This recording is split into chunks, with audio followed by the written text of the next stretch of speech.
Detroit Den 313. We're back. Steve and Will talking that Detroit Lions football. Before we get going, don't forget, bang that subscribe button and don't forget to hit that bell icon so you don't miss any of this new content. Steve, what are we talking about today? Well, I found something. The internet never seems to amaze me. I just browse, I look up stuff. I could just go to Google, type in NFL trade rumors. And I'm going to show you guys what popped up here today. Let me do a little screen share so you guys can see. This is not coming from us. This is not coming from Steve and Uncle Will. This is what we saw. Bold draft trade would make Lions offense unstoppable. And that is clearly a picture of Georgia tight end / wide receiver Brock Bowers. Now, I'm not going to scroll the whole thing because I read it. It doesn't really go into draft compensation or anything. It just kind of says how he would fit with the offense. So we're just going to give you our 2 cents on that. But Will, how do you feel about Brock Bowers? Brock Bowers is a beast, man. Brock Bowers is a beast, man. He's a lot of people are tossing around words like generational talent. I don't believe that. I don't believe that, but I think that he's one hell of a tight end, and romanticizing the thought of Bowers and Sam Laporta is something that's definitely fun to do. So, what are you thinking? How you feel about it? Yeah, I don't even know if I classify him as a tight end, honestly. Like, he can play tight end, but he can also play wide receiver just as well. I mean, I'm not saying he's going to be like a burner or like a one of the elite receivers, but I think he could play both. He kind of reminds me of a Jimmy Graham. Jimmy Graham kind of broke the mold for tight ends, where he wanted to be paid as a wide receiver because he did a lot of lining out wide. I see Brock Bowers doing a lot of the same stuff. You asked a question. I can't remember who we were talking about at the time, but you said, who do we have on the roster that when you're down inside the goal line, can you throw a jump ball to? Brock Bowers would solve that problem for you immediately. See, I disagree, man. I don't see that out of him. I don't, man. I don't see that out of Bowers, man. I see him more as a guy that's catching the ball with his body. He's gaining separation from linebackers, and when I watch the film on him, I just don't see a guy that's going to be able to beat Brian Branch. Right. And that's what I think about. Are you going to beat Brian Branch? Are you going to beat CJ Gardner Johnson? When these guys, these nickel guys come and they cover these tight ends, are you going to be a guy like Sam Laporta? Right. Who's going to be able to separate from those guys? I don't know that he is going to be able to do it from a standpoint of just big body in those guys. I've seen people toss around people like Gronkowski. I don't see that. I Jimmy don't see Graham. that. Yeah, another one. Even when you mentioned Jimmy Graham to me, Jimmy Graham was a guy that was like truly could go out and play slot receiver in his prime. Now, towards the end of his career, he was more of a true blue tight end. But in his prime, he was a guy that was going to high point the football, was going to marsh you, to use the latest terms and lingo. But I don't see that from Brock Bowers. Brock Bowers is a guy that I see that is going to block like extra tackle, right? Even though he's not the biggest guy, he's only 240 pounds. I say only like that's a little guy, but 6'3", 240 pounds. yeah, but I say that like that's a small guy. But when we talk about some of these mammoth tight ends, you like the Washingtons and the Fryer Moose out there in Pittsburgh. Um, he's not the biggest tight end. To me, he's more of a finesse tight end that has a strong ability to be able to block in the trenches as well. But I wonder when you get a guy like Pascal or Aiden Hutchinson or John Kaminsky, these hybrid defensive tackles and defensive ends that are even a Darius Robinson that's coming out this year. These guys are darn near 300 pounds. Is Brock Bowers going to be able to block those type of defensive ends? In this National Football League, I just wonder what his fit is going to be exactly. Is he going to be one of those finesse tight ends? Is he going to be a 3-down tight end? Because to me, if we were going to trade up to go get a guy, you got to be able to do all of the things. You got to be special. I got to be able to split you out and play you at tight end, attached to the tackle. And I just don't see that type of impact from him. I think we're kind of in fantasy land with this one, but it is fun. It is fun. William, are you nuts? Well, We're talking Brock Bowers, who played in yeah, the SEC, Georgia, who's been a powerhouse the last 5-6 years, and he's yeah. been one of the most productive offensive players to come out of that school in probably 10 years. He could block, he could catch, he's Okay. athletic, he can get the ball, he can make some plays. He's not a projected top 10 for a reason. Like, he's that damn good. He's an I, offensive threat. I just he's don't think I just think it's different. Derrick Henry said it best, man. They asked Derrick Henry, and they talk about all these Derrick Henry stiff arms and how he's just a man amongst boys or whatever. And they asked Derrick Henry, and I quote, they said, Derrick, uh, is playing college football at Alabama like playing in the NFL? Do you feel like that you're as physically dominant? Do you feel like you're a man playing with boys? And he said, absolutely not. There's men at every position every Sunday, and there's men on the bench coming in for those men. It's a different type of physicality. And at college, he was the most physical guy on the field a lot of the times. On that edge. When he was dealing with those defensive ends coming at him, he could out physical so a lot, most of those guys down in and down out. On Sundays, there's going to be a different ball game. He's not going to be able to win those blocks with just physical skills. He's going to have to go back to technique. He's going to have to go back to angles and leverage. And when it comes to that separating from those college guys with those routes, that's one thing. But to me, I don't think he's a better route runner than a guy that came out last year like Dalton Kincaid. I don't think he high points the football like a Dalton Kincaid. Um, not taking anything away from him being the best tight end in this draft, but I think if you put him in last year's draft, I don't think that we're calling him the best thing since sliced bread. I think that Dalton Kincaid would have something to say. Michael Mayer, Sam Laporta, those guys will have something to say about who would be at the top of the food chain. So it just so happens that he is the top of the food chain in a very, very, very, very weak tight end draft to me. So at the beginning of this episode, when you said you were romanticizing about him, what exactly were you romanticizing? Because all I heard is he's too small. He can't catches with his body. He can't block. He's not overly athletic. So what's the romanticizing part?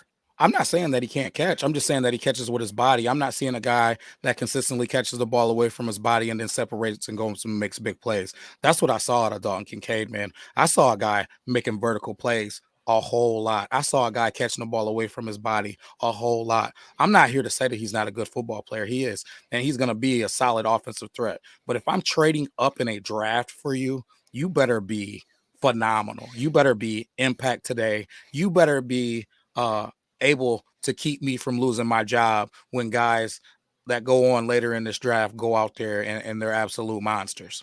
That's the thing. I'm not willing to trade for Brock Bowers. I saw this article and I was just like, what are we talking about here? Because let's it's fun to think about. Now let's come live in the real world where we're a little bit more logical for everyone who's saying that this isn't a realistic thing. This is the part where you should start watching because we agree with you. What it would take, you probably looking at moving into the top 10 of the draft. Would you agree with that? Somewhere top 10, top 12? Honestly, it's kind of tough to predict, man, because tight ends positional value is so low. Like, Educated guess. it, I don't know, man. Top 15? I could easily see him slipping to that 15 to 20 range just because we got 1 million tackles, we got 1 million quarterbacks, we got 3 edge rushers that are going to be picked high. We got a couple of defensive tackles. Like there is all of these receivers. If I didn't mention that, I could easily see him sliding to the teens and the 20s, man. And I think that he's a great football player, but I think there's some guys out there that I would be taking way ahead of him. Yeah, if I'm trading into the top 15, I'm looking at Dallas Turner, possibly Jared Verse, Kenyon Mitchell, Nate Wiggins, guys who can come in, plug them in day one, starters, impact players, ready to play football. I'm not saying Brock Bowers isn't ready to play football, but I just don't think he's a need for the Lions. Our offense was top 5 last year. Yeah. I mean, are we going to trade up to make our offense go from 5 to 2? I don't see the value in that aspect. So if I'm trading up and I'm going up to, I'll just throw out a number 13. I don't even know who's picking at 13. And Jared Verse is still there.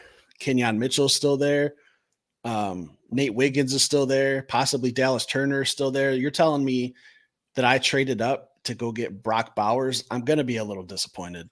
That's just what I'm saying. Just because we have so many other needs, so many other things that could make the actual team, the whole 53-man roster complete from head to toe. If you drafted a Jared Verse, you can go the rest of the draft and not really have anything where you're plugging someone in and starting. You're drafting for depth. You might be getting a offensive guard, an offensive tackle, like another cornerback. Like those are guys that are going to sit the pine and come in when injuries needed. Whereas you get a Jared Verse, day one starter, plug and play. Yeah, I look at where are you going to come to the Detroit Lions and start? Right. I think that at edge rusher is a place that you can come in and start. X receiver is a place that you can come in and start. Kicker is a place that you can come in and start. Kickers Um, aren't sexy to talk about, though, Will. but I'm just saying it's a place. I'm just naming all of the places that I can see because when I look at the depth chart, that's what I'm looking for. When I'm really thinking about this draft, when I'm drafting somebody, I want best player available. I want impact player, right? But I'm also looking for who is going to come on this team and start.